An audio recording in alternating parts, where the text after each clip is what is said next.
conmocionado. Yo más que todo necesito a mi hija, por favor, les pido que me ayuden a encontrar a mi hija, es muy chiquita. Nunca ha pasado algo así en mi barrio, acá no. El sábado 13 de enero del año 2018, Abril Sosa, de 5 años, la menor de 6 hermanitos, estaba entusiasmada por salir a jugar en la vereda con sus amiguitos. Fue así que le pidió permiso a su mamá y salió con la promesa de no volver muy tarde. Sin embargo, Abril jamás regresó a los brazos de sus padres. Había otros niños en la cuadra del barrio General Bustos, en la provincia de Córdoba, en Argentina, con los que siempre jugaba. No obstante, un ser perverso y con muy malas intenciones la engañó para que también jugara con él. La tormenta pronosticada para el sábado por la noche, que venía a refrescar un agobiante mes de enero, anunciaba que desde ese día nada volvería a ser igual para una familia humilde de barrio General Bustos. En medio de la lluvia, nadie escuchó los gritos de la pequeña mientras el monstruo le arrebataba su infancia, su inocencia y también su vida. Cuando su madre, Mayra Sidra, notó que su hija no estaba entre los niños que estaban jugando con ella, presentó la denuncia cerca de la medianoche. Algunos vecinos señalaban que era común ver a Abril o a alguno de sus hermanitos solos por la calle. De ahí que alguno dijera, ya va a volver, pero esto jamás sucedió. Mi hija desapareció el sábado en la noche, después de las 11:30 de la noche. Los chicos acá están acostumbrados a jugar hasta tarde. Los familiares y los vecinos comenzaron la búsqueda por los alrededores de inmediato. Sin embargo, la noche iba transcurriendo sin ninguna pista de Abril. Nadie había visto ni escuchado nada. Era como si se hubiese esfumado. Una protesta de familiares y amigos terminó con heridos por incidentes. El domingo por la tarde, un grupo de vecinos realizó una manifestación en reclamo por la aparición de la menor y pidieron a las autoridades que se revisaran las imágenes de las cámaras de una empresa de seguridad del barrio. Las cámaras de acá dicen que no se ve nada, es lo que decía. Las cámaras de acá no se ve nada, en la filmación que no se ven autos, nada. Cristian Sosa acompañó a su mujer en todo momento. Varios vecinos se acercaron a darle su apoyo, entre ellos un hombre quien le palmeó la espalda y le dijo, ya va a aparecer. El padre de la menor no tenía idea que ese sujeto era el mismísimo diablo vestido de cordero. Ante el paso de las horas sin respuestas, la desaparición de Abril se tornó una pesadilla para toda la comunidad. Abril, hija mía, no sabes cómo te extraño, hija. Me estoy volviendo loca, por favor. Encuentren a mi hija. En ese interín en el que todavía nada se sabía, las miradas incriminadoras fueron dirigidas hacia los padres de la menor. Estaban juzgando a las personas incorrectas, mientras el secretario de Seguridad, Diego Hack, les decía a los periodistas que todo estaba controlado. Los padres de Abril eran llevados a la comisaría y luego a la jefatura. De un momento a otro, se habían convertido en los principales sospechosos erróneamente. No sé, ya no sé qué decirle ya a la policía. ¿Abril tiene hermanitos? Sí, son 6 ellos. 6. Son 6 mis hijos. Yo no les haría daño nunca, mira. Me corte la mano, Dios, en la quemo sola. No les haría daño nunca. Para ese entonces, la versión que tenía más peso era que se trataba de un ajuste de cuentas por sustancias ilegales. Una deuda que se habría saldado con la pequeña. El paso de las horas, sin embargo, sin pistas claras y el poco avance del caso hicieron caer la teoría de la venganza narco. El padre de la nena, en tanto, reconoció que en alguna oportunidad había vendido sustancias, pero aclaró que no tenía deudas con nadie y eso había quedado en el pasado. Mientras la policía seguía esta línea de investigación, Cristian Sosa, el padre, era golpeado por policías para que confesara todo. A su par estaba su esposa, quien era presionada a decir dónde estaba su hija. Heridos por la desconfianza de la justicia, los padres de Abril insistieron que no tenía nada que ver con su desaparición. A la par, poco a poco se tejió la sospecha sobre un vecino de apellido Ludueña, mismo que había mostrado apoyo al padre de la niña y que algunos vecinos recordaron verlo junto a la pequeña el día de su desaparición. Una testigo lo vio de hecho cargando a la niña en sus brazos en dirección hacia una tienda del barrio. La policía libró un amplio operativo por todo barrio General Bustos y alrededores, en el cual se incluyeron perros para la búsqueda de la pequeña, además de bomberos, infantería y el grupo especial de salvamento. Este hombre tenía fama de acosador. La propia madre de Abril dijo que le enviaba fotos sin ropa por celular a otra de sus hijas de 16 años. Meses atrás, de hecho, Mayra Sidra increpó a Ludueña porque se había querido sobrepasar con la pequeña adolescente. En paralelo, otras mujeres revelaron que el hombre les enviaba fotos obscenas a través de las redes sociales, pero nunca hicieron una denuncia formal. Se quiso hacer vivo con mi hija de 16 años, Luna. No sé dónde está. Y así mismo mantuvieron el vínculo. No, yo lo corrí. Nos dejamos de hablar mucho tiempo. Después vino a pedir disculpas, qué sé yo, pero nunca me imaginé algo así después. Fue así que la investigación se centró en Ludueña, de profesión albañil, desligando a los padres de las sospechas. Cuando las autoridades se presentaron en la pensión donde residía, se encontraron con que había desaparecido. Para ese entonces, la hipótesis del ataque íntimo comenzó a cobrar fuerza. Las autoridades de la provincia de Córdoba utilizaron perros adiestrados, quienes marcaron ese inmueble como el último lugar en donde estuvo Abril. Luego de una amplia serie de averiguaciones, la policía dio con el sospechoso que se encontraba escondido en casa de una exnovia. Daniel Ludueña, el invitado que había estado bebiendo con los padres hasta minutos antes de la desaparición, era detenido en la casa de su expareja. Una vez detenido, el albañil fue sometido a un largo interrogatorio toda la madrugada del domingo. El lunes, la policía ya tenía la información de dónde había escondido el cuerpo de la menor. Se produjo lamentablemente el peor hallazgo. Estamos hablando de que encontraron el cuerpo sin vida de la menor ubicado a unas 10 cuadras de donde nosotros nos encontramos. Abril Sosa, la pequeña de 4 años que era intensamente buscada, lamentablemente fue hallada sin vida en un baldío. El cuerpo estaba en un estado de descomposición muy avanzado porque estaba envuelto en varias frazadas y dentro de un bolso. No tengo palabras para todo lo que estoy sintiendo, para todo lo que siente mi familia, vecinos, amigos, que están todos consternados con todo esto.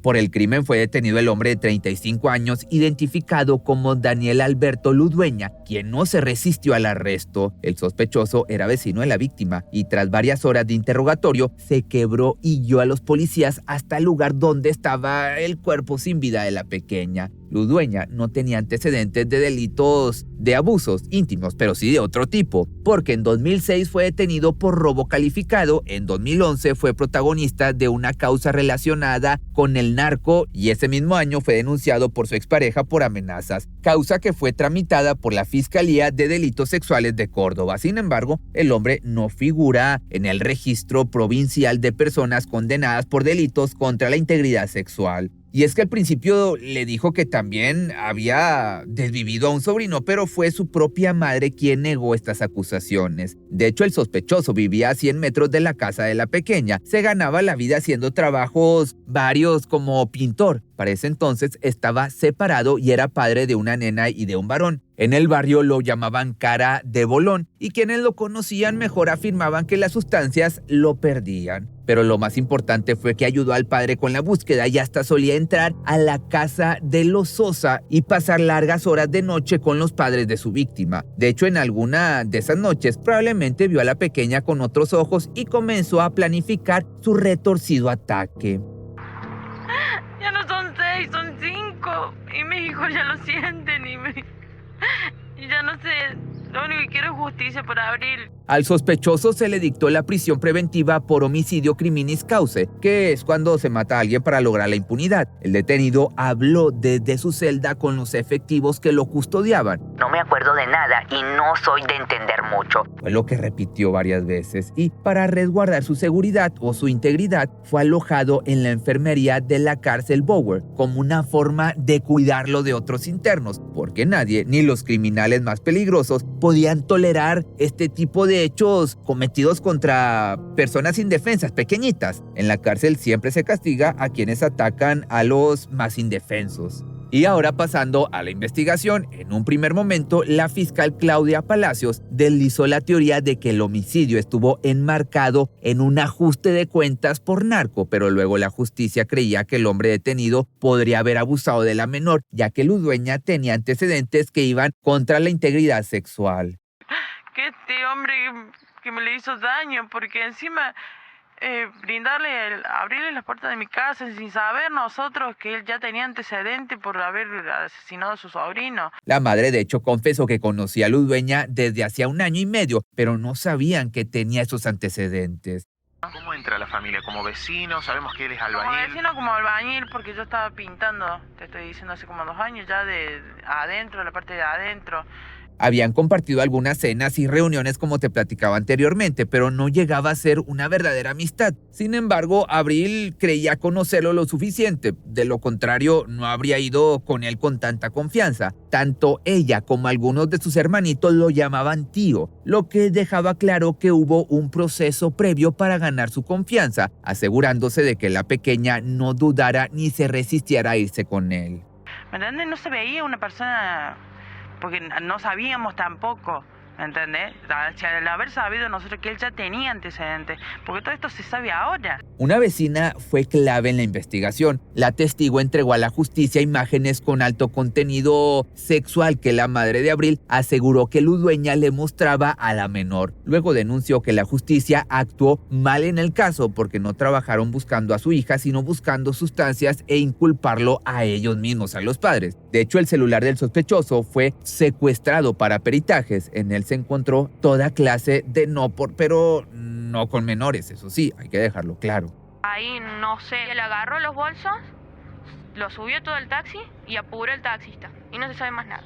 Los investigadores recolectaron el testimonio de la remisería donde el sospechoso pidió el auto que lo llevó hasta el baldío ubicado a 10 cuadras de la pensión. En la agencia informaron que Ludueña tomó un auto a las 6 de la mañana del lunes. El GPS del auto que lo llevó registró el trayecto que paró a 12 metros del lugar donde apareció el cuerpo de la víctima. Y en su momento, los vecinos comentaron que Ludueña era una persona educada, amable y que no vieron ni escucharon nada raro el día de los hechos, mucho menos gritos de la nena. Siguiendo entonces esta línea, el atacante habría ocultado el cuerpo sin vida de Abril por más de 24 horas en su casa. Esa versión cobró fuerza ya que los vecinos de la pensión dijeron no haber oído la voz de ningún menor esa noche. ¿No escuchaste nada, no viste nada esa noche del sábado? Nada, realmente no escuché nada. Un vecino también declaró que esa noche estaba con la puerta cerrada de su pieza o de su casa, de su recámara, porque llovía. Aún así admitió que escuchó entrar a Ludueña. No obstante, no escuchó a la pequeña. Angustiado, el hombre dijo que si hubiera oído gritos, quizá la podría haber salvado. Que si hubiese escuchado algo, yo mismo llamo a la policía, pero no. Nada, realmente nada de nada. Aquella noche de enero de 2018 en Córdoba llovía y en la casa de los Sosa se escuchaban risas de los adultos. En esa reunión estaba Cristian Sosa, padre de Abril, y Ludueña, quienes estuvieron bebiendo hasta bien entrada la noche. Sosa no sabía que estaba compartiendo la mesa con la persona que iba a desvivir a su hija. Y es que cerca de la medianoche el hombre se habría retirado de la casa de los Sosa y habría topado con la niña fuera de la casa jugando con otros pequeños. En ese momento la habría llevado bajo engaños a la pensión. Testigos dirían luego que horas antes el hombre había comprado un lápiz labial y unos aros, mejor dicho, unos aretes. Raptó a Abril bajo el engaño de regalarle caramelos o pinturas y la llevó caminando unos 50 metros hacia la pensión donde vivía en calle Ticera al 483. El ataque habría ocurrido en la pieza que Daniel Ludueña ocupaba en la pensión. La habitación tenía apenas una cama, unos muebles, 2 ventanas cerradas y una puerta. De hecho, el baño era compartido por todo el edificio, que por cierto hoy el cuarto del horror ya no existe más. Las cosas de Ludueña fueron tiradas a la calle. Nadie de su familia retiró nada. Aprovechó de ingresar a la pensión durante la tormenta para evitar cruzarse con algún vecino. En el pequeño cuarto, Ludueña habría obligado a la niña a tomar alcohol para someterla al abuso. La golpearía en la cabeza y le cortaría la respiración con un cinturón. Luego de haber hecho estas barbaridades y de haberle quitado la vida, escondió el cuerpecito bajo la cama y salió de la habitación. Cuando los padres de Abril se dieron cuenta de su ausencia, comenzaron a buscarla con desesperación. En la búsqueda participó el propio Ludueña, quien fingía preocupación por la pequeña y para ese entonces ya le había quitado la vida.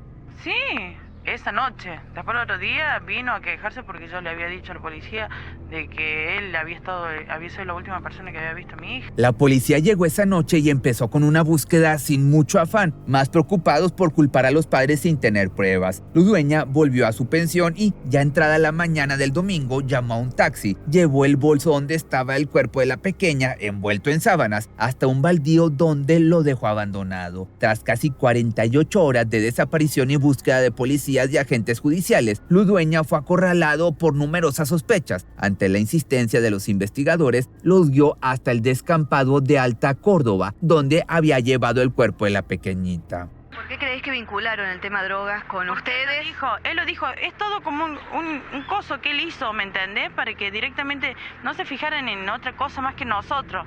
Luego del crimen de su pequeña, Mayra Sidra no quiso hablar y miró con desconfianza e incredulidad a los periodistas que no dejaban de acecharla. Su esposo tampoco quiso hablar, pero esta actitud no debería sorprender, y es que los padres ya no creían en nadie, ni en la justicia, ni en la policía, ni en los periodistas. Te recuerdo que los habían tachado de responsables. Todos los culparon, sin dudarlo, de lo que le había sucedido a su pequeña. Decían que habían desvivido a su hija, que eran narcos, que la vendían, entre muchos otros disparates sin fundamentos, obviamente. La casa del horror, le decían por televisión al hogar de esta familia, que también, por otra parte, la golpiza del padre de la niña derivó en una causa penal. El expediente investigaba la presunta golpiza que habría sufrido por parte de 2 policías en una dependencia oficial, mientras la pequeña se encontraba desaparecida. A su vez, el abogado defensor reveló que los oficiales habrían golpeado al hombre con puños y patadas para, pues, te había dicho anteriormente, intentar sacarle una verdad que no existía. Durante 3 días, los padres de Abril no solo tuvieron que enfrentar la angustia de la desaparición de su hija, sino que además tuvieron que hacer frente al asedio de la fiscal y a los medios de comunicación que, con prejuicios discriminatorios, peyorativos y clasistas, culpabilizaban a la familia por la desaparición de la niña y no hacían foco en los posibles victimarios de tan aberrante hecho. Yo lo único que quiero es justicia para Abril, que esto acá no va a terminar. Vamos a seguir con las protestas porque estuvieron cubriendo a un criminal, a un asesino. Asesinó a mi hija y así mismo lo estaban cubriendo. Por otra parte, y encerrado en la cárcel, Ludueña estaba a punto de ser juzgado por abuso íntimo con acceso carnal y homicidio. La única pena en caso de condena era la prisión perpetua. Ante los policías que lo detuvieron, Ludueña admitió todo. Sin embargo, eso no tenía validez en la corte, ya que su abogado no estaba presente. Ante la justicia, el criminal negó los hechos y se abstuvo a declarar, por consejo obviamente de su defensor, el asesor letrado Rafael Ortiz. Pero las pruebas, testimonios y una larga reconstrucción del caso lo tenían cercado a una condena segura. Por el hermetismo de la fiscal, se desconoce si la autopsia especificó si Ludueña llegó a abusar de la pequeña, pero la figura de homicidio resultaba determinante para que se le impusiera a quien fuera declarado culpable una condena de prisión perpetua, que en Argentina es un máximo de 35 años. En los últimos días, el acusado revocó el poder de Ortiz para que continúe representándolo un abogado particular. Y finalmente, los abogados que defendieron a Ludueña fueron Luis Darío Gutiérrez y Florencia González de Jesús María, pero estos no pudieron hacer nada para evitar su castigo. Que no la encontraron como yo quería, pero me la encontraron y me está matando, te juro, por favor. Les pido que respeten mi dolor, respeten mi familia. Frente a la evidencia en su contra, el criminal envió un mensaje desde la prisión a los padres de la víctima. En el escrito reveló que esa noche consumió sustancias y que no estuvo consciente de lo que hacía, como si esto le restara responsabilidad.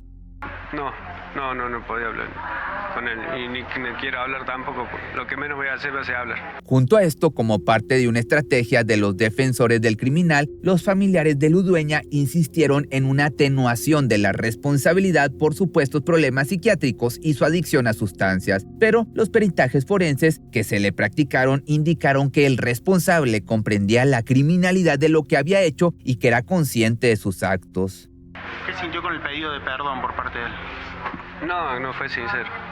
sentimos con el abogado y todo que no fue sincero el pedido de perdón porque ni siquiera lo miró a la cara. Si bien se desconoce detalles de la acusación, la hipótesis de la justicia fue que Ludueña aprovechó que era conocido de la familia de la niña y al tener confianza con ella pudo llevársela. Lo que ocurrió después no está muy claro, aunque se presume que podría haber cometido el abuso. Para diciembre del año 2019, a casi un año del crimen de Abril Sosa, la condena a la pena de prisión perpetua generó impacto en todos los presentes. Primero, por el espanto del caso en sí. Segundo, porque el acusado prefirió admitir todo y someterse a un juicio abreviado, en el cual llegó a pedir perdón a la familia de la pequeña, al tiempo que solicitó que nadie hiciera nada contra su propia familia. Además, en los fundamentos de la sentencia, los jueces resaltaron la victimización sexual y la crueldad de la que fue blanco la criatura de 4 años. El abuso sexual y la muerte de Abril han vulnerado de la manera más cruel los derechos de una pequeña, un crimen que se consideró dentro de la violencia de género. En la sentencia se señaló de hecho que la victimización sexual constituye una de las formas paradigmáticas de la violencia contra las mujeres, al tiempo que se añadió que la apropiación del cuerpo femenino como botín de satisfacción sexual del varón aparece como una manifestación de la desigualdad real y estructural de las mujeres. Entonces, ¿por qué el crimen de Abril no se terminó juzgando y condenando también con el agravante de feminicidio? Te estarás preguntando después de esto que te acabo de decir. Pues bueno, el veredicto fue solo por los delitos de abuso sexual calificado y homicidio. La explicación fue que la acusación que hizo la Fiscalía de Instrucción no incluyó el agravante de la violencia de género, que por otro lado, la Fiscalía de Cámara tampoco solicitó ese calificante. Para evitar algunas otras cuestiones que muchas veces en los juicios ventilar esto frente a los familiares que él conocía, ¿acaso haya querido evitar eso? Sumado a esto, el acusado que llegó a juicio debe estar bien informado de lo que se le acusa. Él no puede llegar a juicio y sorprenderse de que haya una nueva acusación en su contra, con un nuevo calificante sin poder defenderse de eso. Y aunque cueste aceptarlo, según la ley, el imputado tiene sus derechos y eso hay que cumplirlo. Si no, en un futuro se puede declarar nulo el juicio y esto podría llevar a reducir su condena o salir en libertad. Y sobre este tema, la Fiscalía respondió que no se pidió agravar los cargos contra Ludueña por feminicidio por la edad de la víctima. La jueza Mónica Travaglini indicó que, si bien a veces los jueces pueden y llegan a modificar los cargos a la hora de condenar a alguien, como un robo simple que se convierte en un robo calificado, en el caso de Abril Sosa no correspondía hacerlo porque en la acusación no estaba puesto el feminicidio y la Fiscalía no lo pidió. De todos modos, Ludueña terminó siendo condenado a la máxima pena y a pasar el resto de su vida tras las rejas. ¿Está conforme con la sentencia? Sí, estoy conforme con la sentencia, pero nada me va a devolver mi hija. Finalmente, las publicaciones con la foto de la pequeña que se compartían en Facebook para ayudar a encontrarla tenían muchos comentarios que cuestionaban a la madre. ¿Por qué no estaba con ella? ¿Por qué dejó que saliera sola a la calle a esa hora? ¿Qué hacía la madre que no estaba con la niña? Entonces, como ya sabes, sobre la madre recayó la condena social por haber dejado a Abril que jugara sola en la puerta de la casa. Sin embargo, el problema es otro. Antes, Abril Sosa caminaba y jugaba libremente por su barrio como cualquier hombre lo haría por las calles de Córdoba durante la noche. Pero lo que no pueden hacer las mujeres es lo mismo, o sí, pero siempre con el miedo de que ese simple acto les cueste la vida. Pero estaba, ¿cómo es? Estaba disfrazado de cordero en una piel de lobo. El mensaje de este caso es devastador. El cuerpo de una mujer, de una pequeñita, es visto como un terreno que cualquiera puede apropiarse. Muchos criminales se creen dueños de nuestra sociedad, pero también de los cuerpos inocentes. La sociedad y los medios culparon a la víctima por salir a la calle, por atreverse a vivir y como se trataba de una menor, se proyectaron sobre su madre. Quizá la clave no está en dar cátedras de maternidad, sino en enseñarles a los hombres como Ludueña a no abusar íntimamente, a no quitar vidas. Se ve una mamá, Florencia, corriendo desesperada. Vio cómo mataban a su hija, llega detrás y ya estaba su hija muerta. El 1 de febrero del año 2025, una tragedia imperdonable estremeció a todo un país. Las imágenes de una pequeña de apenas 7 años siendo arrastrada sin compasión por un coche a gran velocidad por las calles de La Plata en Buenos Aires se grabaron en la retina de los espectadores como si fuera fuego. Encontré pedazos de mi hija. Encontré pedazos, no sé. Mi hija murió despedazada, pero murió con una sonrisa. Es una cosa de loco. Su madre corría tras el vehículo con la esperanza rota de recuperar a su hija Kim Anura Gómez, quien falleció lamentablemente producto de una justicia de unas autoridades que no hicieron nada como costumbre. Si hubieran hecho su trabajo, tal vez hoy no estaríamos haciendo este desgarrador video, esta desgarradora y triste historia, una tragedia que pudo haberse evitado, pero ¿quiénes le quitaron la vida a esta pequeña? ¿Y por qué la justicia también es culpable? Los padres de Kim Gómez eran personas comunes, como se le dice en la Argentina, laburantes. Se levantaban todos los días muy temprano para ir a trabajar, ganándose el dinero de forma honesta. Si bien traer el pan a casa todos los días es agotador, ambos siempre tenían tiempo para crear nuevos recuerdos junto a su niña. Nunca imaginaron que el último de ellos sería difícil de reproducir. Como la cocina era alta, le poníamos un banquito para que ella se suba y pueda revolverla. Nos preguntaba, es re inteligente. En el último tiempo estaba aprendiendo a cocinar ella. Eran padres separados y Florencia, madre de Kim, tenía un hijo más grande producto de una relación anterior, pero eso no era impedimento para que todos tuvieran una relación sana y un ambiente adecuado para los niños a los cuales nunca les faltó amor. Desgraciadamente, ni todo el amor de estos padres pudo evitar el trágico final de Kim. Era un martes por la noche cuando la pequeña y su madre estaban saliendo de una clase de gimnasia artística de la pequeña. La nena salía a hacer una actividad, la llevábamos a gimnasia para que sueñe con cosas lindas, que son distintas a las cosas que hay en el... Parece que estar en el barrio es como que te privás de ahí y no salís de ahí. No, loco, sueñen grande, salgan adelante, sean buenas personas. La mujer la colocó en el asiento trasero del lado derecho y le puso el cinturón de seguridad para mantenerla a salvo durante todo el viaje, sin saber que el peligro vendría de algo más. Horrible escuchar todo lo que te cuenten todo paso a paso lo que pasó. Y si a mí me duele y yo estoy mal, y me quiero y me parte y me hace temblar, no me quiero imaginar ella. La madre llegó hasta el cruce de la avenida 72 y la calle 25, ubicado en el barrio Alto de San Lorenzo, en La Plata. Ahí se detuvo ante la luz roja del semáforo y mientras aguardaba paciente el cambio del color, dos sujetos aparecieron de la nada y la bajaron de su auto a la fuerza. Desesperada, la mujer trató de forcejear con los delincuentes, pero la amenazaron con quitarle la vida apuntándole con un arma de fuego. Suplicó una y otra vez que dejaran bajar a su hija. No le importaba el coche, pero sí la vida de su pequeña. Kim aún arriba y huyeron a toda velocidad. La madre, al darse cuenta, corre tras de ellos sin poder alcanzarlos. Sin embargo, ignoraron sus súplicas y en instantes los maleantes se llevaron su coche, un Fiat Palio rojo con una niña en su interior, una inocente. Aumentaron la velocidad hasta llegar a los 100 kilómetros por hora, tratando de desaparecer de la escena antes de que su víctima diera aviso a las autoridades. Sin embargo, todo cambió cuando uno de ellos notó que había una pequeña en el asiento trasero. La nena se despierta. Y en el despertar de la nena también se asusta. Los delincuentes empiezan a meter la mano en el asiento de atrás, a sacar todo lo que había.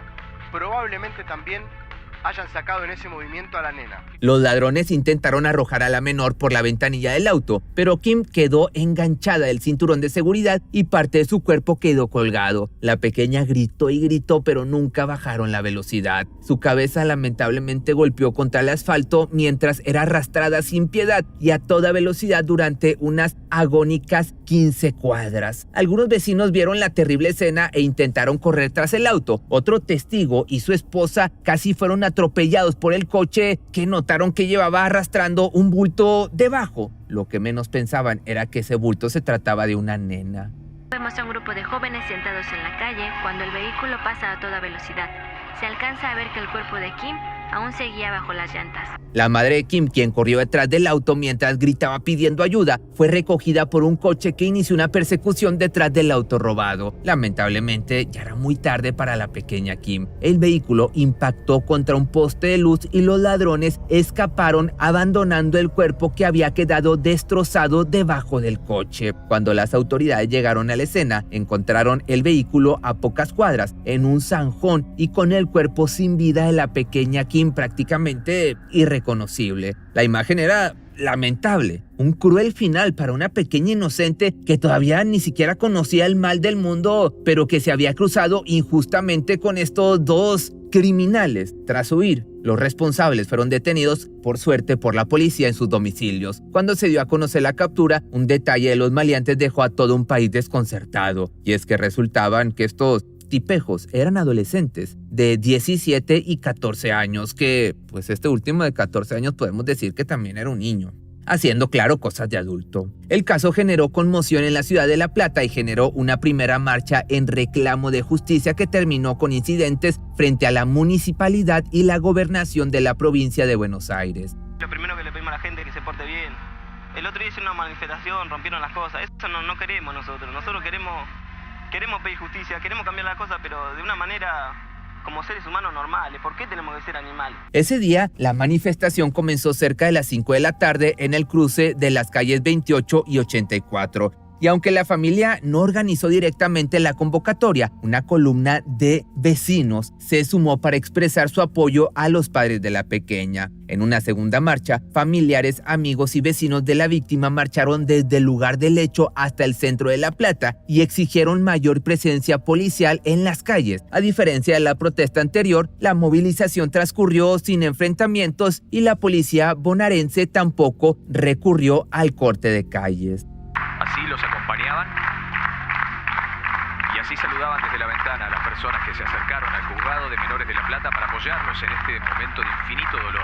En la marcha estuvieron presentes otras víctimas de la inseguridad, como los abuelos de Mateo Yagame, el joven de 19 años que fue apuñalado con una herida mortal por un adolescente de 14 en un intento de robo. Los padres de Yagame, que se sumaron solidariamente a la protesta por Kim, hicieron público su enojo por la prohibición judicial de hablar y mostrar las fotos del acusado en el homicidio de su hijo por tratarse de un menor de edad. Y por la tarde de ese mismo día comenzó la triste despedida de Kim. Ahí su padre reveló un detalle sorpresivo, y es que el padre de uno de los delincuentes se comunicó con él y quiso pedirle disculpas. Sin embargo, lo invitó a que le diera las disculpas en la despedida de la niña. A mi hija le gustan los capibaras, llévele una. Esas fueron las dulces, pero a la vez dolorosas palabras del padre.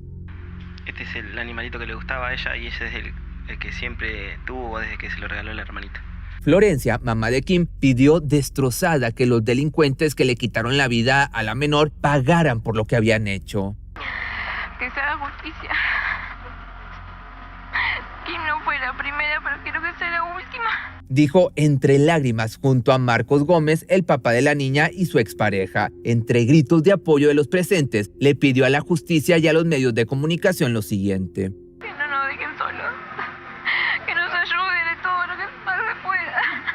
En diálogo con la prensa aseguró que estaba conforme con la justicia, ya que la jueza y la fiscal se portaron excelente con ellos. Además, reveló que tuvo la posibilidad de estar cara a cara con uno de los responsables de haberle quitado la vida a su hija, a quien no pudo decirle nada por el shock y los recuerdos de aquel doloroso día. Luego su marido confirmó que se trataba del mayor de los delincuentes, el de 17 años, con quien también pudo hablar, pero se negó a revelar la conversación. Florencia se dirigió entonces directamente a los políticos y exigió que hicieran algo, no solo por el caso de su hija, sino con la inseguridad en general que está arruinando la vida de muchas familias. Que no se queden callados nadie, todos los padres que cuiden a sus hijos.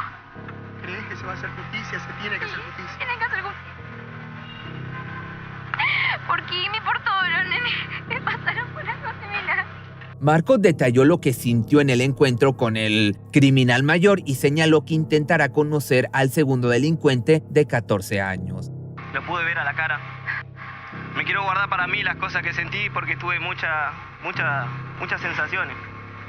Fea, mala inclusive algunas hasta buenas. Según la autopsia, la pequeña perdió la vida por un shock hipovolémico debido a una serie de traumatismos que, pues, los golpes que se dio lamentablemente durante el arrastre contra el asfalto. El cuerpo también presentaba fracturas múltiples y una serie de lesiones producto de lo que te digo del arrastre.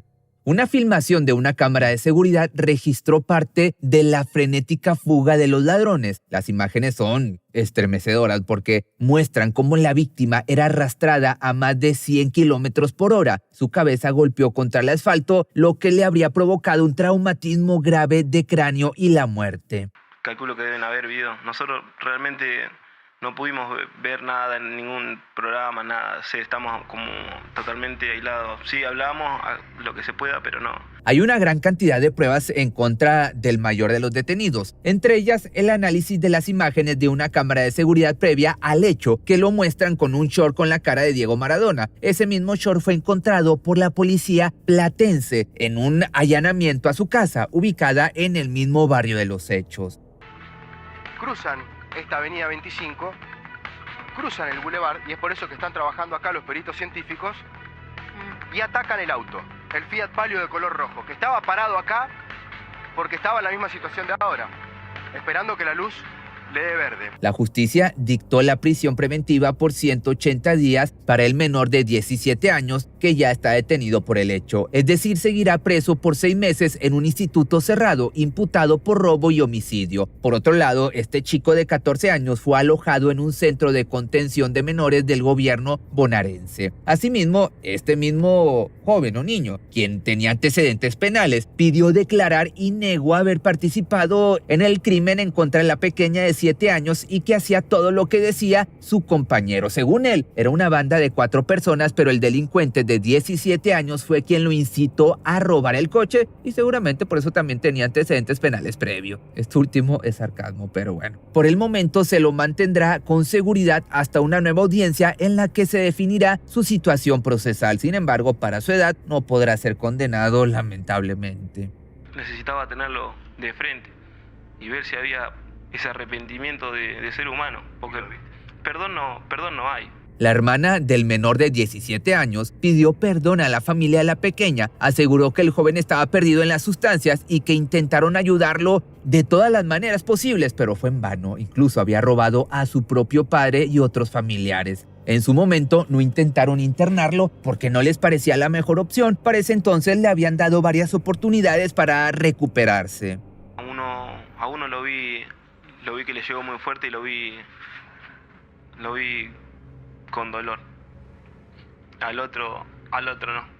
No obstante, el delincuente nunca mejoró y su situación desencadenó en la tragedia que ya sabemos. La mujer sostuvo que su hermano no sabía que estaba la pequeña enganchada en el auto, que se dio cuenta cuando ya era tarde. Un cuñado del detenido pidió la pena de muerte para los responsables y sostuvo que se tenían que morir en la cárcel, lo cual, pues yo no estoy de acuerdo con la pena de muerte, pero sí que se pudran y se queden en la cárcel hasta que se mueran. Tenemos miedo y tenemos mucho dolor. Mucho dolor por la familia de la nena. La hermana reveló que ella y sus padres lo entregaron a la policía y por otro lado, el padre del criminal declaró ante los medios y habló sobre su hijo, sobre su fichita.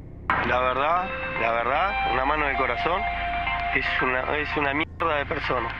Con lo que hizo es una mierda de persona. El menor fue entregado a las autoridades por Héctor, su propio padre, quien en una entrevista con la prensa le ofreció disculpas a la familia de la pequeña y le rogó a la justicia que no lo soltara ni a él ni al menor de 14 años. Y va a pagar lo que hizo, porque así como lo entregué, que no me llamen porque ya le dije que no lo pienso sacar y que se pudra adentro y que pague lo que hizo. El hombre le pidió a la justicia que su hijo pague por lo que hizo y afrontó la realidad que le toca vivir cuando la periodista le dijo que su hijo era un criminal. Él respondió que esa era la palabra exacta para describirlo. Luego pidió disculpas a la familia de Kim y contó cómo se enteró de lo que había pasado con su hijo de 17 años. Te puedes imaginar la vergüenza de este padre. Me llama mi hija y yo venía de Buenos Aires. Me llama mi hija y me dijo lo que había hecho, lo que había sucedido y bueno, decidimos entregarlo. Y ahí mismo le dije, bueno, ahora acompáñenme, vamos que ya sé dónde vive el otro. Al parecer, el padre del adolescente de 14 años se encuentra preso en la unidad de Florencia Varela, mientras que la madre tendría problemas de consumo de sustancias, y ya sabemos entonces de dónde viene este comportamiento. La información que revelaron los investigadores fue aún más abrumadora. Si el hecho de que era menor de edad ya era bastante indignante, los nuevos detalles dejaron a la familia de Kim destrozada, y es que resultaba que el criminal había sido detenido a principios de febrero por una tentativa de robo de un automotor. Sin embargo, la fiscal Sabrina Caldera no solicitó la detención y fue entregado a sus padres por tratarse de un menor de edad. Hace menos de un mes lo habían detenido otra vez robando un auto como ahora. Y sin embargo la fiscal, pese a que era imputable porque existe el régimen penal juvenil, no lo detuvo y lo devolvió a su casa. Esto desató la ira de la familia y de toda una sociedad. Si las autoridades hubiesen hecho su trabajo, Kim hoy estaría con vida. Y es que fue la fiscal Sabrina quien decidió entregarlo a sus padres esa vez, la misma que había recibido una propuesta para ser jueza de la Cámara de Apelaciones. Vamos a hacer justicia, estoy seguro, pero no me voy a quedar ahí solo. Los chicos estos se van a tener que hacer responsables. El adolescente de 17 años había cometido un robo automotor utilizando la misma modalidad con la que atacó a la mamá de la niña y se llevó el coche junto a su cómplice inimputable con la niña en su interior. Solo con la promesa, nene, no robe más, querido. Y ahí lo tienen, menos de un mes después, matando a una nena. El adolescente de 17 junto a sus cómplices estaban armados y obligaron a la víctima a descender de su Forca blanco, en el que luego huyeron. Más tarde, agentes del Comando de Patrullas de La Plata localizaron el vehículo en calle 29 y 86 con varios ocupantes en su interior. Al notar la presencia policial, los sospechosos aceleraron para intentar escapar. Sin embargo, los policías hicieron sonar las sirenas para que el vehículo se detuviera, pero el conductor continuó la fuga, lo que dio inicio a una breve persecución. Los agentes lograron interceptar el automóvil en calle 152 y 84, donde hicieron descender a los ocupantes y constataron que se trataba de un grupo de menores de edad, quienes luego salieron en libertad como si nada. Y tras conocerse el crimen de Kim, Gómez Martina, la víctima del primer robo, recordó que estaba en el interior de su auto cuando uno de los delincuentes le abrió la puerta del conductor, igual que le hicieron a la mamá de la niña desvivida. En aquel momento, la mujer contó que estaba estacionada, pero tenía el auto en marcha porque pensaba salir en cualquier momento. Sin embargo, se distrajo en el teléfono y a los 2 minutos divisó a los 2 sujetos que estaban acercándose. La víctima contó que se resistió al principio porque no estaban armados, pero que luego fingió tener un arma con la intención de asustarla y se bajara del auto. Después de que forcejearan, Martina, la víctima, relató que finalmente salió del auto y le pidió ayuda a una familia que se encontraba cerca, quienes llamaron a la policía. Necesito verlo. Necesito ver la cara si está arrepentido de lo que hizo, loco. El trágico hecho ocupó la primera plana de la agenda política. El presidente Javier Milei le exigió al gobernador bonaerense que renunciara a su cargo para permitir una intervención federal y aplicar su propia política de seguridad. Quiero expresar mis condolencias para con su familia y asegurarles que tienen el compromiso de este presidente para luchar incansablemente contra el flagelo de la inseguridad. En un mensaje publicado en la red social X, Milei calificó la situación en Buenos Aires como un baño de sangre y aseguró que el gobernador no puede resolver el problema de la inseguridad. Se lo dije en la cara a la jueza, a la fiscal, a todos. Quiero creer en ellos. Voy a creer en ellos. Espero que no me defrauden. Por su parte, el gobernador le pidió al Poder Ejecutivo trabajar de conjunto en la gestión de seguridad y acusó al oficialismo de querer utilizar el hecho para ganar un voto y lucrar con el dolor. Yo tengo una responsabilidad sobre 17 millones y medio de bonaerenses, la asumo, pongo la cara, estoy caminando, espero lo mismo del presidente de la nación, no en Estados Unidos, acá. Además, el gobernador acusó al presidente de no invertir en seguridad. Según su denuncia, el gobierno nacional les quitó 750.000 millones de pesos de un fondo que estaba destinado a ese fin. Con esto aclaró que no se estaba quitando responsabilidad, sino que estaba trabajando seriamente con los recursos disponibles, que eran escasos. No sé lo que fuese, no entiendo mucho de las leyes y demás, pero lo que haya que cambiar me gustaría que cuando diga, che, mirá, ahora esto es así, por Kim. Hasta el momento, la Fiscalía tiene pendientes 2 audiencias para decidir el destino de los jóvenes detenidos acusados. Para el de 17 años, la Fiscalía tiene previsto pedir prisión preventiva, mientras que para el de 14, una medida de seguridad definitiva que implica privarlo de su libertad en un instituto cerrado de menores, dado que por su edad no es imputable.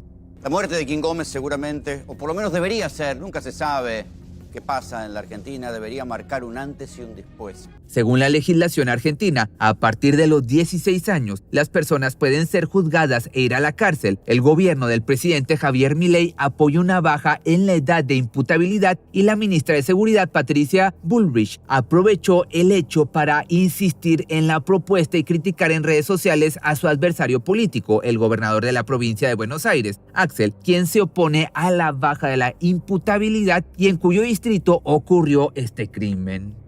Le quiero decir a los chicos que hoy están en mal camino, loco. Piensen porque nos arruinan, loco. Nos arruinan. Está todo difícil para todos. Y a los papás, si tu hijo está mal, loco, ayúdalo. Finalmente, una impactante imagen sobre el crimen de Kim Gómez conmocionó a todos en las redes sociales. La fotografía muestra el dolor de su familia en el lugar donde ocurrió el trágico hecho.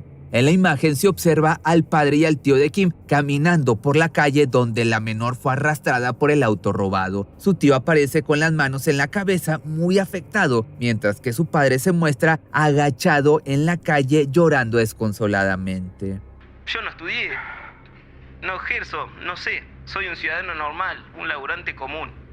Pero quiero hacer algo, loco, quiero hacer algo por mi hija. Pero lo más estremecedor de la fotografía es la marca en el asfalto que dejó el crimen, una larga huella de sangre, consecuencia de cómo el cuerpo de Kim fue arrastrado por los delincuentes de 14 y 17 años. Por más que sean menores, quiero la pena más dura. Esas fueron las palabras del padre. Ahora, para los mismos padres, cada instante del día será un tormento interminable sin su hija. El dolor de su pérdida se filtra en cada rincón de sus vidas, convirtiendo los momentos que antes compartían con ella en un vacío insoportable, donde todo carece de sentido sin Kim.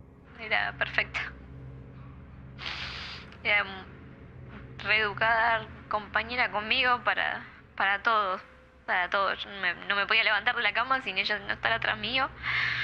Y lo mismo a la hora de irme a acostarme. Los 2 adolescentes detenidos enfrentan cargos graves, pero por ser menores de edad, su situación, como te he platicado, procesal será evaluada por la justicia juvenil. El de 17 años podría ser juzgado como un adulto si se considera que tuvo plena conciencia de sus actos, lo cual yo considero que sí. Sin embargo, como ya también te platicaba, el menor de 14 años es inimputable según la ley argentina, por lo que, pues lamentablemente pronto saldrá en libertad y si no recibe algún tipo de seguimiento, probablemente esta historia se vuelva a repetir.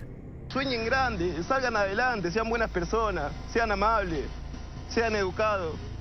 Nos estamos volviendo en algo horrible, vamos por la calle, están todos apurados, todos quieren gritar. Pero aquí la pregunta es, ¿realmente creen que se va a hacer justicia por Kim y que algo cambiará en las leyes tras este crimen? Pues al menos que bajen la edad de imputabilidad, pero pues yo creo que lamentablemente, o bueno, hablando del chico de 14 años, pues no se va a poder hacer nada. Y por el de 17 seguramente sí se llega a hacer justicia. Esa es mi opinión, pero vamos a esperar qué es lo que sucede en los próximos días.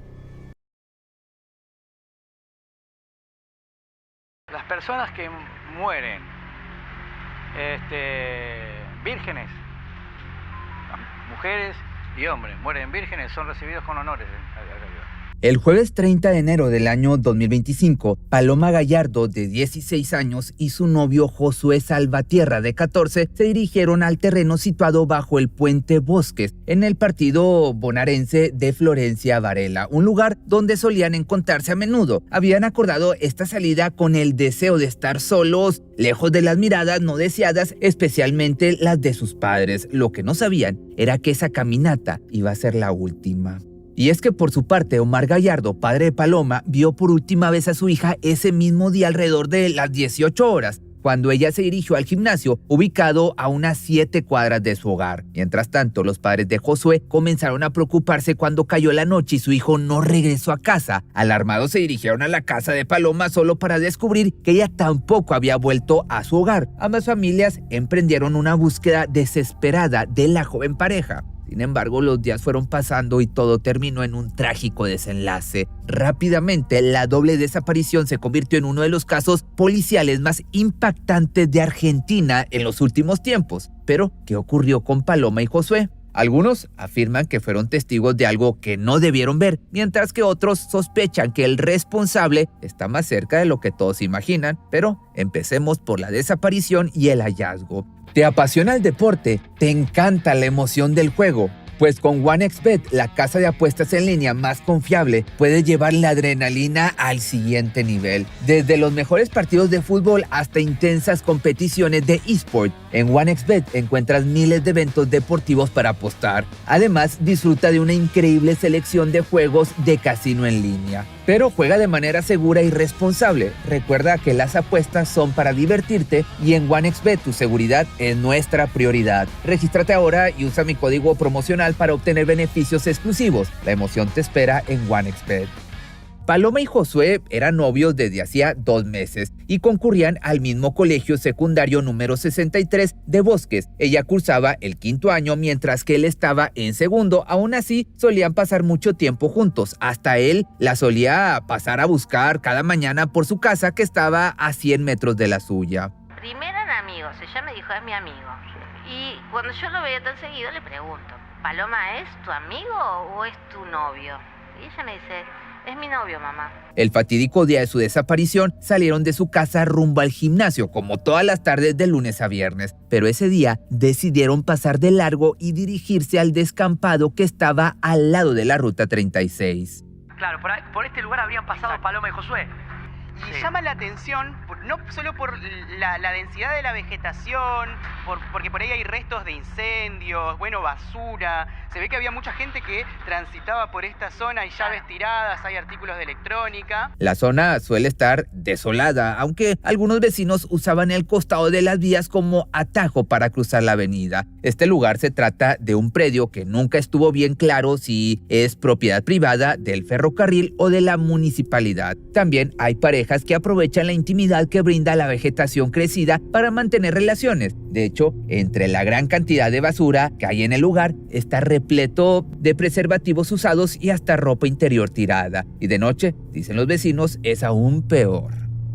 Y además, también hay medias, hay de todo acá. Cuando baja el sol es la boca del lobo, donde ocurre de todo. Normalmente el lugar es usado para el consumo de sustancias, trabajadoras de la noche y algunos indigentes. Ese lugar ya no está como cuando ocurrió el crimen, ¿no? O sea, tenés hasta poste nuevo, hay limpieza, hay iluminación. Vos decís que este camino, lo que está diciendo el doctor es que todo esto... No, pero hay poste de iluminación ahora. O sea, pusieron luces, limpiaron. Según los habitantes de los alrededores, es una zona deshabitada a la que hay que ir con cuidado. Aún así, y aunque la madre de Paloma siempre le advirtió que no pasara por ahí, decidieron caminar solos por el predio, quizás para esconderse de las miradas de los vecinos o quizás para cortar camino. En las imágenes de las cámaras de trenes argentinos, se los ve caminando solos, justo cuando pasa un colectivo mientras bordean la calle donde termina la colectora de la ruta 36.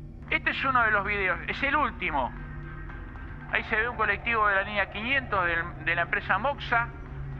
Ahí se lo ve los chicos. Luego se los ve bordeando las vías hasta llegar por la peatonal para cruzar las vías del ferrocarril Roca. Después se los ve tomar un camino que ya es de tierra, cascotes, basura y hasta cables quemados. Pero al parecer es un camino que se suele usar debido a que el pasto está aplastado en un sendero improvisado. Y aunque los jóvenes pasaron por este espacio en horas de la tarde, cuando el sol aún estaba iluminando la zona, al parecer nadie los vio y tampoco los escuchó. Nadie pudo advertir si algo estaba ocurriendo, pero realmente es la pregunta, nadie vio nada. Los jóvenes habrían gritado pidiendo ayuda.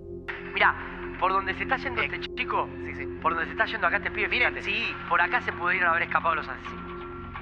Por acá... Es que verán cómo él va por la zona lindera de la vía. Claro. Y para aquel lado no hay cámaras, no hay nada. Cuando la madre Paloma vio que su hija no regresaba, se dirigió al gimnasio con la esperanza de encontrarlos todavía ahí dentro, pero la dueña le dio la noticia de que esa tarde no había concurrido. Fue así que ambos familiares se contactaron con la policía y desesperados pidieron ayuda a través de las redes sociales. Los internautas no dudaron en compartir la noticia con la descripción de ambos jóvenes. Sin embargo, no recibieron la misma respuesta de los medios. Casi ninguno cubrió la desaparición de los chicos. A todos escribí, hay dos chicos desaparecidos y demás.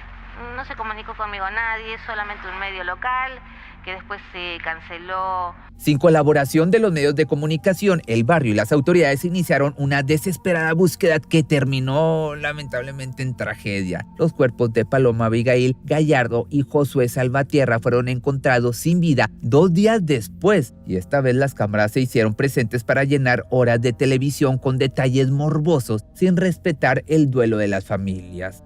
Muy impactante, ¿no? Que tu hija desaparezca y que cuando te la traen en un cajón. Sí.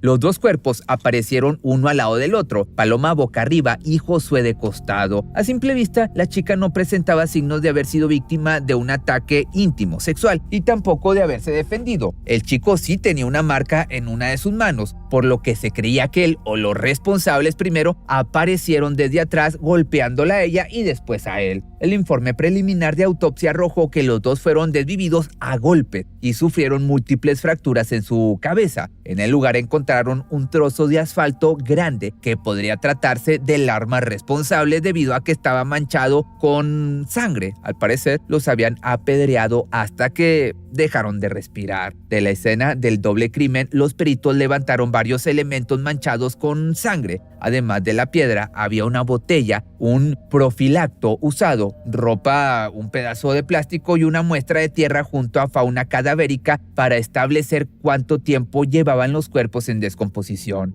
Luego de que hallaran a los dos jóvenes cerca de una fábrica de baterías, se empezaron a analizar diferentes hipótesis. Las primeras apuntaban a un posible doble homicidio en medio de un intento de robo. A los resultados de la autopsia, se habría descartado de que uno de ellos le hubiese quitado la vida al otro para luego quitarse la propia. El informe forense reveló que, en el caso de Paloma, la causa del fallecimiento fue una lesión cerebral con fractura de cráneo y traumatismo encefalocraneal grave. Ambos perdieron la vida por golpes contundentes en su cabeza. El último adiós a los estudiantes comenzó con una ceremonia en la vereda de la iglesia de su padre, Omar Gallardo, quien es pastor evangélico, por cierto. Hasta ahí llegaron muchos compañeros de escuela, familiares y amigos del barrio de Paloma, quienes en todo momento se mostraron desolados y exigiendo justicia. Durante la ceremonia, su papá recitó una conmovedora oración y cantó una canción con su guitarra, acción que para muchos fue extraña y fuera de lugar para una tragedia tan dolorosa, pero ¿quiénes somos nosotros para juzgar? Por su parte, Alicia Pita, mamá de la joven, se mostró consternada, exigió justicia al igual que su esposo y evocó una cita bíblica que decía: la niña no está muerta, sino que duerme. La ceremonia de despedida continuó con una cochería en la zona desde donde emprendió su camino el coche fúnebre que trasladó los restos de la víctima hasta el cementerio municipal de Florencio Varela. ¿Confías en la justicia? ¿O no? Esperemos que sí, vamos a ver. Esperemos que sea justicia, que no sea como un montón de casos acá que pasaron y todavía no pasa nada.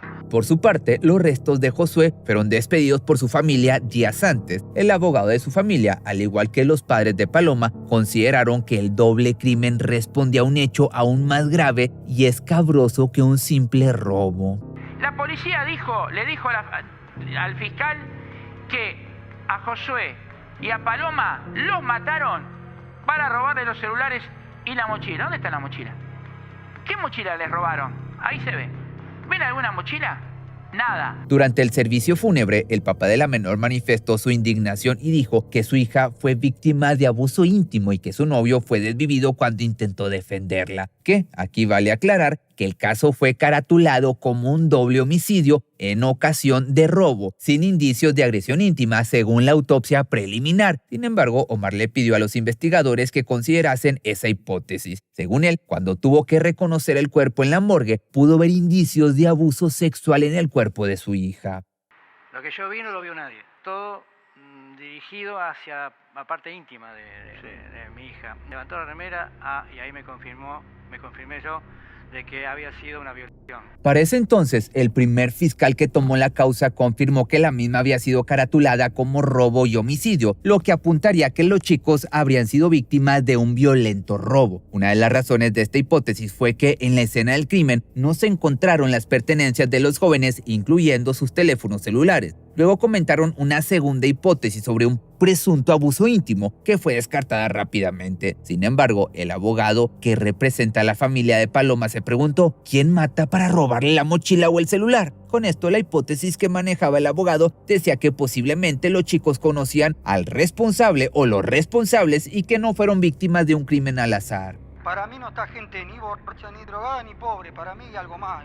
Las autoridades confirmaron que Paloma y Josué se dirigieron por sus propios medios hasta el lugar donde fueron encontrados sin vida y que las cámaras de seguridad los filmaron aproximadamente a eso de las 6 de la tarde caminando hacia el descampado de donde no lograron salir. Pero lo extraño es que no se ve entrar ni salir a los atacantes. En ese marco entonces, las últimas horas fueron decisivas para los investigadores, quienes analizaron los chats de Instagram de las víctimas y se sorprendieron al ver el escalofriante y premonitorio mensaje que Paloma le envió a Josué horas antes de su desaparición. Y es que los investigadores pudieron confirmar, gracias a estos mensajes, qué es lo que fueron a hacer los adolescentes a dicho descampado. Los jóvenes se dirigieron al predio para estar solos y que sus padres no supieran. Sin embargo, ese día el joven le había propuesto a su novia ir caminando, pero ella no estaba segura, ya que la zona le parecía peligrosa. Nos pueden robar y matar, fue lo que escribió el adolescente, pero su novio le respondió confiado, vamos igual. Este mensaje quedó como una advertencia premonitoria, pero aquí la pregunta o las preguntas son, ¿acaso Josué sabía algo o simplemente confió en que no iba a pasar nada? Pues bueno, los investigadores revelaron una nueva hipótesis sobre el crimen de los adolescentes. Al parecer ellos podrían haber sido atacados luego de ser testigos de una situación vinculada al narcomenudeo.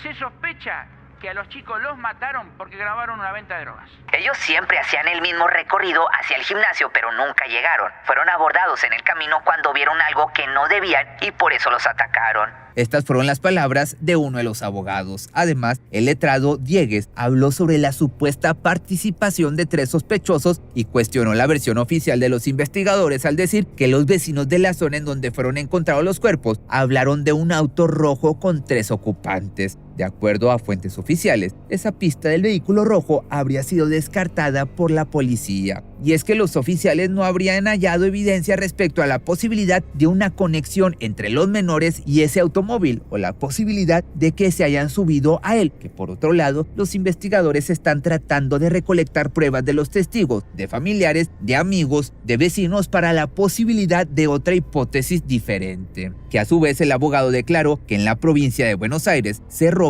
2.400 celulares por hora. ¿En cuántos casos, aquí es la pregunta del millón, matan a las víctimas para sacarle el celular? Pues bueno, según las estadísticas no llega ni al 0.1% de los casos, dando a entender que era casi imposible que este fuera el motivo del por qué les arrebataron la vida a estos chicos, que por otro lado, los investigadores están tratando de dar con el paradero de un auto de color dorado, aparentemente un Chevrolet Corsa o un Fiat Siena, que aparece en los videos de las cámaras de seguridad en la zona justo cuando los chicos llegan al descampado.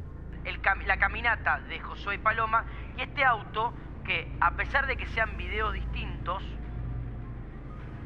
se repite el mismo auto.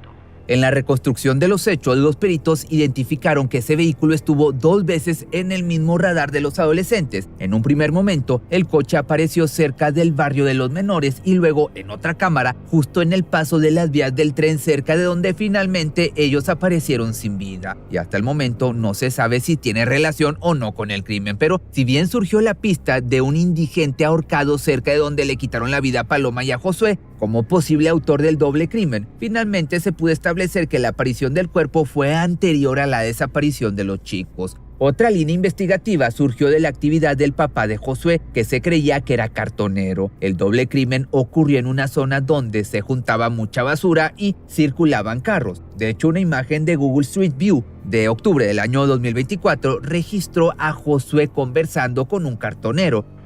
Yo no soy cartonero.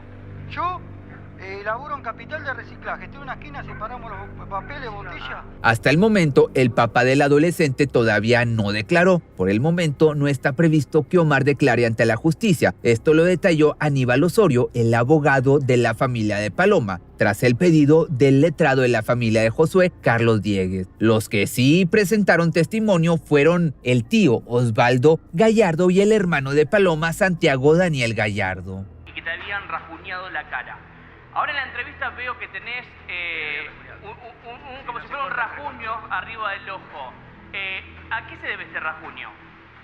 Osorio reveló que los familiares declararon bastante y manifestó que tanto el tío como el hermano dijeron que al momento de la desaparición de Paloma y Josué, ni bien recibieron la noticia, dieron aviso a la policía local. El domingo yo me levanté lastimado, con una infección, ¿me entendés? Y, me agarró una infección, herpes zóster, que estuvo, ya te digo, internado, después estoy medicado. Asimismo, en cuanto a la investigación, que hasta el momento no tiene detenidos, se solicitaron más pericias informáticas sobre algunos teléfonos celulares. También se pidieron declaraciones de los policías de la comisaría de Bosques para que dieran detalles de cómo fue la búsqueda de las víctimas y la investigación una vez que hallaron a los adolescentes sin vida, que por otro lado salió la pericia del teléfono celular que le secuestraron en Río Negro a González López de 36 años, quien permanece detenido por tener un aparato que sería de Josué, ya que ambos tienen el mismo número, por lo que o es el mismo o fue clonado. Esta pista entonces podría ser clave para la investigación. Sin embargo, López declaró que lo compró hace 6 meses. Los investigadores deberían llevar a cabo la apertura del móvil para determinar si realmente es de Salvatierra. También están pendientes los resultados de los peritajes hechos en una tablet de Josué y en la PC del hermano de Paloma, que hasta el momento, como te das cuenta, solo hay muchas hipótesis que parecen no llevar a ningún lado. Sin embargo, la familia de Josué tiene su propia sospecha de que el padre de Paloma está ocultando algo. No me cierra muchas cosas. Y es que los papás del adolescente asesinado denunciaron al padre de la joven, Omar Gallardo, ante la justicia. Esto porque la madre de Josué habló con el fiscal y acusó a Omar de entorpecer la causa. Esta acusación se basaría en el testimonio del padre de Josué, en donde detalló que, al momento en que se dirige a buscar a los jóvenes en un patrullero junto al padre y el hermano de Paloma, pasaron cosas que no pudo pasar por alto. Pero aquel que las hace, las paga. Aquí, la Biblia dice que el que comete pecado en este planeta, en esta tierra, tiene que pagar lo que hace. Junto a la denuncia de la madre se sumó el testimonio del comisario, que fue testigo del accionar del progenitor del adolescente y quien también consideró sospechoso su actuar. Pero, ¿qué fue lo que hizo Omar Gallardo? Pues bueno, en un giro inesperado en la investigación, la familia de Josué declaró que cuando desaparecieron los chicos, el comisario subió a su vehículo junto al papá de Paloma, al hermano de Paloma y al papá de Josué y empezaron a buscar por los alrededores. En un momento se estaban aproximando a la escena del crimen, el descampado, justo cuando el padre de Paloma le dijo al comisario: mi mujer, que tiene prendido el GPS con mi hija, me dice que está en la plaza, vamos a la plaza. Entonces, ante esto, el comisario automáticamente describió su comentario como un intento de desvío del circuito que habían ideado en un principio.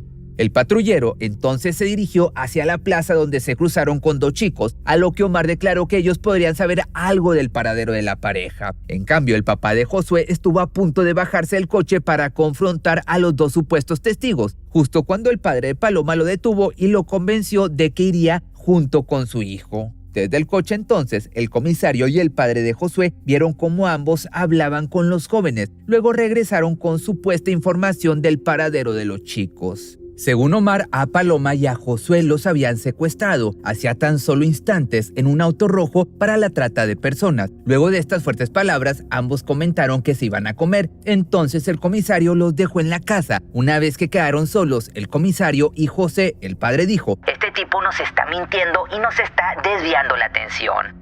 Pavadas, ¿eh? Y aquellos que hablaron mal de mí, que me lo digan en la cara, a ver si se animan. Entonces, ¿acaso Omar tenía algo que ver con este crimen? Pues bueno, el acusado se comunicó con el noticiero Crónica TV y realizó un fuerte descargo en vivo y en directo. Es una cosa de locos. Fue lo que dijo, lo que se quejó el hombre ante las acusaciones de la otra familia. La mayoría de las cosas que dicen es para engañar, es para que usted se ponga en contra mía.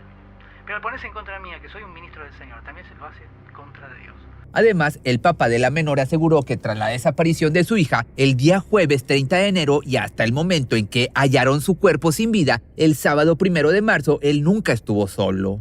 Además, Omar volvió a insistir en que el crimen de Paloma consistió en un intento de abuso íntimo y que Josué la defendió de aquella o aquellas personas que quisieron atacarla. Y por último señaló, él era una víctima igual que su hija. Si bien no hay pruebas de que Omar Gallardo tenga relación con el crimen de la pareja, muchos lo tienen en la mira como te das cuenta, especialmente por su actitud extraña e inquietante frente a los medios de comunicación, como si realmente no le afectara la muerte de su hija. Pregúntenle a la policía que está a 3 cuadras y el intendente dónde está. Cabe aclarar que la investigación por los asesinatos de Josué y Paloma aún siguen en curso. Todavía falta el resultado de varias pericias y testimonios. Sin embargo, una de las últimas noticias fue la sorpresiva renuncia del fiscal Hernán Busto Rivas, luego de denunciar que sufrió violencia moral, lo que comprometía su capacidad de mantener la objetividad e imparcialidad de la causa. El fiscal, por su parte, dejó esta investigación porque dice sentirse amenazado, pero ¿por quién o quiénes? Pues bueno, al parecer hay una hipótesis que tiene este fiscal y que algunos no querían o quieren que salga a la luz.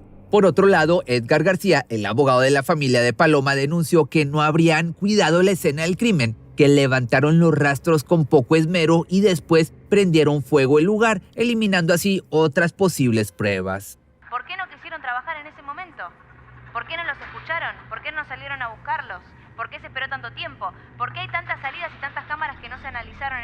¿Por qué no se cubrió? Este caso, te das cuenta, es complejo, especialmente porque muchos apuntan a que la policía sabe más de lo que dice. Si bien se mueve la posibilidad de que haya sido un robo seguido de muerte, muchos aseguran que los chicos quedaron implicados en algo mucho más complejo, como la venta de sustancias y un posible encubrimiento de la policía.